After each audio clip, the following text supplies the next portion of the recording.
Saudara-saudari, marilah kita mendengarkan renungan dengan judul Doa yang diajarkan Yesus, yang berdasarkan pada Injil Matius bab 6 ayat 7. Lagi pula, dalam doamu itu janganlah kamu bertele-tele seperti kebiasaan orang yang tidak mengenal Allah. Mereka menyangka bahwa karena banyaknya kata-kata, doanya akan dikabulkan. Dalam nama Bapa dan Putra dan Roh Kudus. Amin. Saudara-saudari terkasih dalam nama Tuhan Yesus Kristus. Pada saat membaca perikop Injil Matius bab 6 ayat 7 sampai ayat 15 ini, saya mengulanginya beberapa kali dan akhirnya saya ingin merenungkan ayat yang ketujuh seperti yang dibacakan di awal renungan hari ini, khususnya pada kata-kata ini.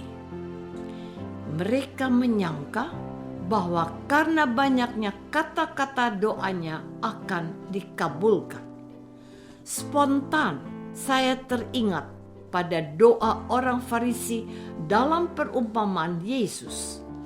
Doanya berbunyi, "Ya Allah, aku mengucap syukur kepadamu karena aku tidak sama seperti semua orang, bukan perampok, bukan orang lalim, bukan pezina, dan bukan juga seperti pemungut cukai ini.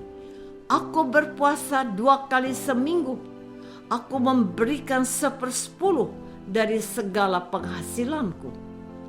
Dari Lukas bab 18 ayat 11 dan 12. Apakah ini yang dimaksudkan dengan banyaknya kata-kata? Lalu Tuhan Yesus menambahkan, "Jadi kamu janganlah kamu seperti mereka, karena Bapamu mengetahui apa yang kamu perlukan sebelum kamu minta kepadanya. Kalau demikian, bagaimanakah harus berdoa?" Lalu Tuhan Yesus mengajarkan doa Bapa kami kepada mereka. Saudara-saudari terkasih, pernah seorang ibu berkata dalam sharing pengalaman iman, dan dia sempat bertanya begini, "Mengapa saya tidak bisa berdoa seperti pendeta yang doanya panjang, kata-katanya menyentuh hati dan mengharukan?" Waktu itu saya menyimpulkan di akhir pertemuan dengan sebuah pertanyaan sederhana. Apakah kita masih punya waktu untuk berdoa? Ada yang menjawab, "Ya, tapi hanya bisa doa Salam Maria dan Bapa kami saja." Ada yang menjawab, "Tapi saya tidak bisa berdoa spontan dan harus membaca dari buku." Juga ada yang menjawab, "Saya ngomong saja kepada Tuhan apa yang menjadi kebutuhan saya." Bagaimana pendapatmu? Adakah yang salah dengan jawaban mereka ini? Tidak ada. Tepat sekali. Karena mereka masih punya waktu untuk berdoa. Menarik bahwa ada orang yang agak ragu dan malu-malu berkata, "Hanya bisa doa Salam Maria dan doa Bapa kami." Apa salahnya?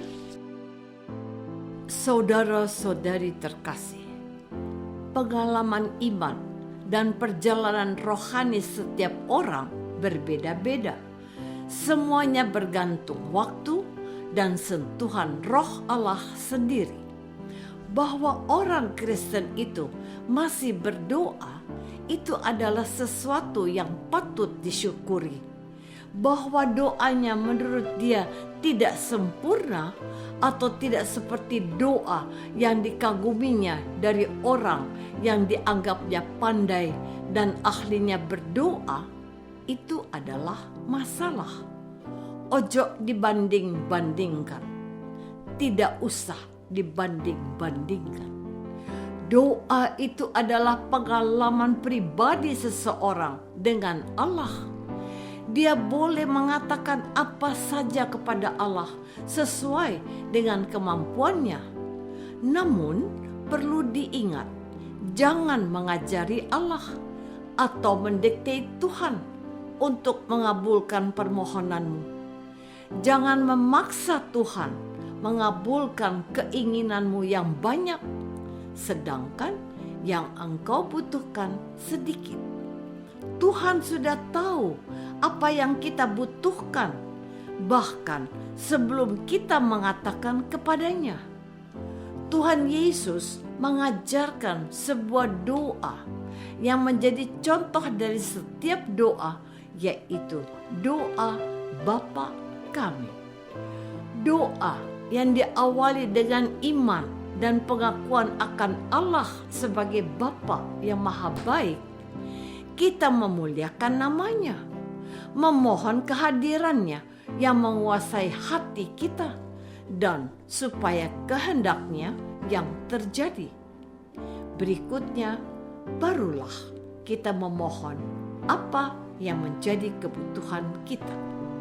Kebutuhan mendasar yaitu rezeki hari ini, agar membangun hidup saling mengampuni, dan akhirnya mendapatkan sukacita karena terbebas dari pencobaan dan segala yang jahat. Doa Bapa Kami yang saya bisa, yang lain belum bisa. Mengapakah engkau tidak bersyukur karenanya? Saudara-saudari terkasih, apakah cukup hanya berdoa Bapa Kami saja? Menurut saya cukup. Namun terkadang karena ingin memuaskan batin kita lalu berdoa secara pribadi dan spontan. Inilah tempat berkomunikasi dengan Allah yang kita sembah.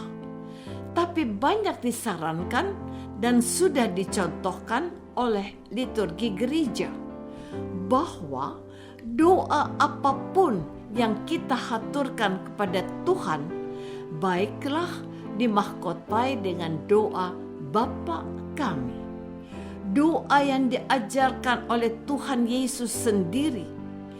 Doa ini bukan saja merupakan doa harian, melainkan juga doa liturgis yang didoakan dalam ibadat harian sepanjang hari oleh para imam dan biarawan-biarawati.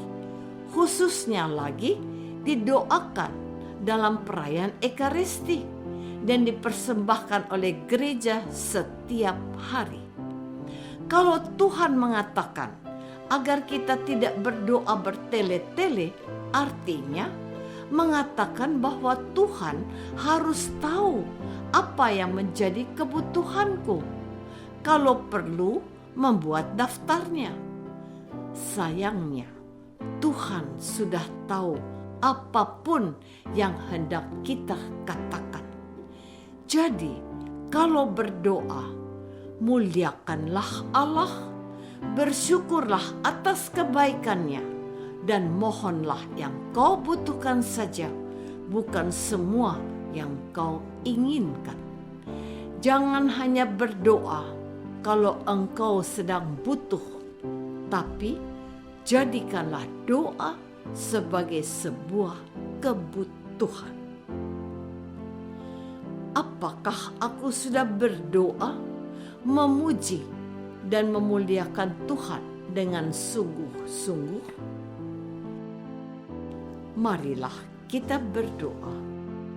Bapa yang Maha Baik, kami percaya kepadamu sebab Engkau mengetahui betul kebutuhan kami. Ajarilah kami berdoa, Bapa kami, dengan sepenuh hati dan bersyukur atas kemurahan-Mu. Demi Kristus Tuhan dan pengantara kami. Amin.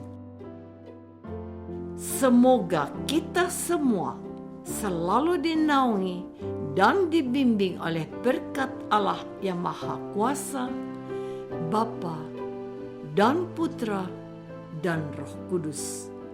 Amin.